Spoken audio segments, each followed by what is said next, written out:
Hi guys, welcome again to Intellect Medicos, where learning is made easy. I'm Dr. Chirag Madan, intensivist and American Heart Association certified BLS and ACLS instructor. So today we'll discuss about the updates in BLS and ACLS which came up in 2020. So without wasting any time, let's go on to our computer screen or the laptop screen. So the first update which is given by the AHA is the sixth link which has been added to the chain of survival. In 2015, this was the chain of survival having 5 links.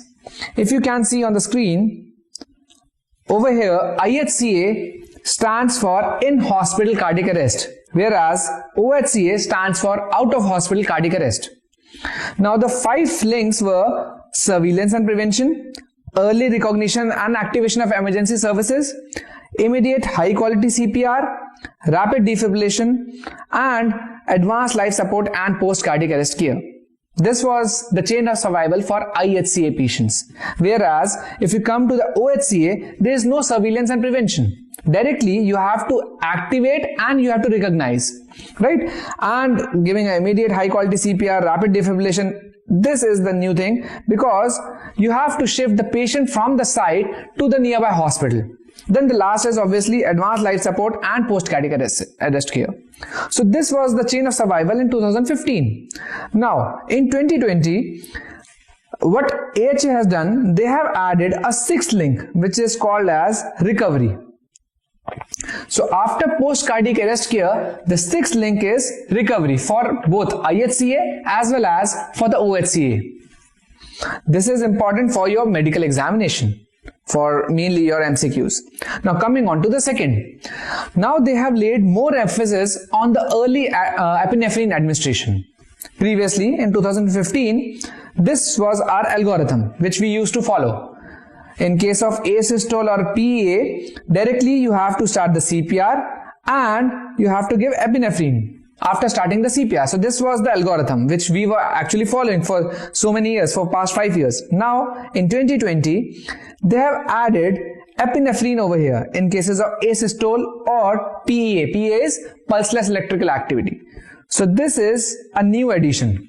And then obviously you have to start the CPR and repeat epinephrine every 3 to 5 minutes, right? So this was our second update. Coming on to the third. Now there is also an update on the antiarrhythmic to be used in adult cardiac arrest scenarios.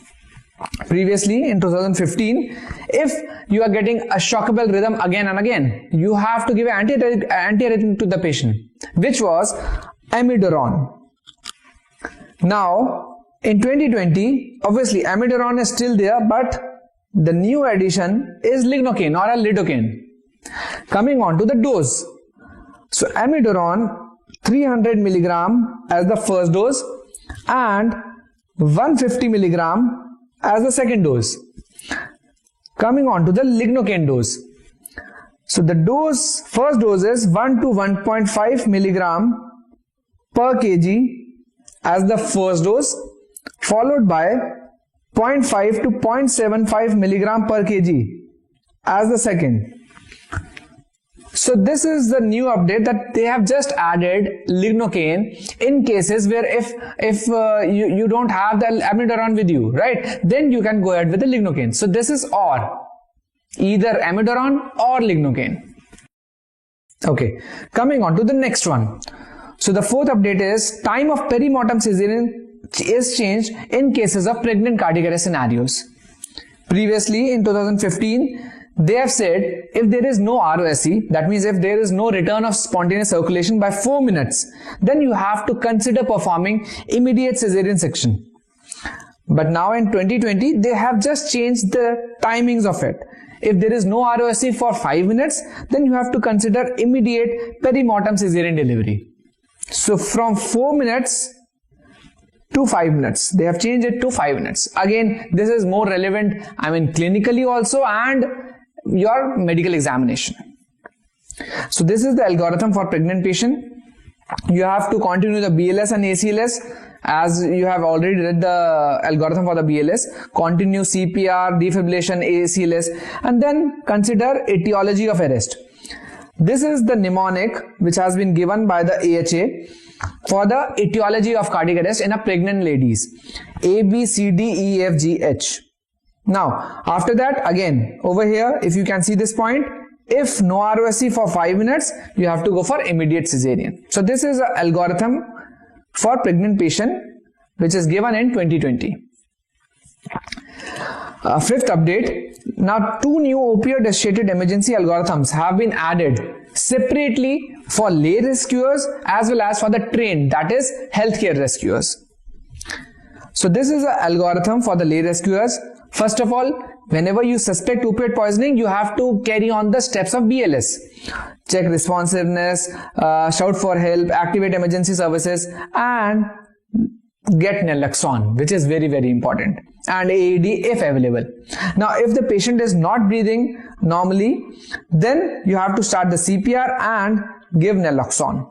Obviously, we are talking about opioid, so you have to give the antagonist for it, that is naloxone, and use an AED and resume CPR until the EMS arrives. Now, coming on to the trained rescuer, that is healthcare rescuers. You have to follow all those steps. But now, when the patient is not breathing normally, you have to check the pulse. If patient has a pulse, then you have to just support the ventilation by opening the airway and repositioning, providing rescue breaths or a bag mask device, and give naloxone. This is very, very important. Whereas if patient doesn't have a pulse, then you have to start the CPR, use AED, consider naloxone. So now there is no such update about this opioid management. The only difference is they have given a separate algorithm for the lay rescuers and separate for the trained or a healthcare rescuers. Coming on to the next one. Changes in cases of post-cardiac arrest care. So this is an algorithm for post-cardiac arrest care. Obviously, whenever you have resuscitated a patient, there must be a ROSC, that is return of spontaneous circulation. After that, you have to manage like a ABC. Manage airway, breathing and circulation. That means the hemodynamics of the patient. Then check the ECG of a patient. After checking everything, you see the neurological status of the patient by whether the patient is following commands or not. If not, that means patient is comatose. And now the thing which you need to do is TTM. Very, very, very important. This TTM. This is targeted temperature management. In this, you have to manage and maintain the temperature of the patient, of the deceased, from 32 to 36 degrees Celsius for at least 24 hours. And then you can obtain CT as well as EEG monitoring. So these 2 points are a new addition. Previously in 2015, we didn't have this option. Only the algorithm says if the patient doesn't follow commands, go for TTM. There was no mention about the neuroimaging, the CT or the EEG. So this is a new update in 2020. And if the patient is following command, then you have to do the critical care management in the ICU. Now, coming on to the next update. A new diagram to guide neuroprognostication has been added. So this is the diagram. On the x-axis, you can see the ROSC, time after ROSC, and on the y, you can see different parameters like clinical management, imaging, electrophysiology, clinical examination, serum biomarkers. Now we'll see one by one. If we talk about the clinical management, within 24 hours of ROSC, you have to go for TTM, which we have already talked about. After 24 hours, you can go for rewarming and then limit sedation and analgesia and go for a controlled normothermia. Whereas, if we talk about the imaging mentioned by the AHA is head CT for neuroprognostication in first 24 hours and MRI beyond that, from 24 to 72 hours and even beyond. Coming on to the electrophysiology. The electrophysiology mentioned is SSEP, that is somatosensory evoked potential, after 24 hours. Clinical examination. The mention is EEG is used for clinical examination beyond 24 hours. And then the serum biomarker, which is very, very important clinically and for your medical examination. This NSE is neuron specific enolase, which is used as a biomarker after 24 hours for neuroprognostication. Okay, coming on to the next update. In this, they have changed the dose of atropine and dopamine in cases of adult bradycardia algorithm. Previously, they say that dose of atropine in cases of symptomatic bradycardia was 0.5 milligram. But now they have increased this dose to 1 milligram IV bolus in cases of symptomatic bradycardia. And the dose of dopamine used to be 2 to 20 micrograms per kg per weight, per kg per minute. But now they have changed it to 5 to 20 micrograms per kg per minute.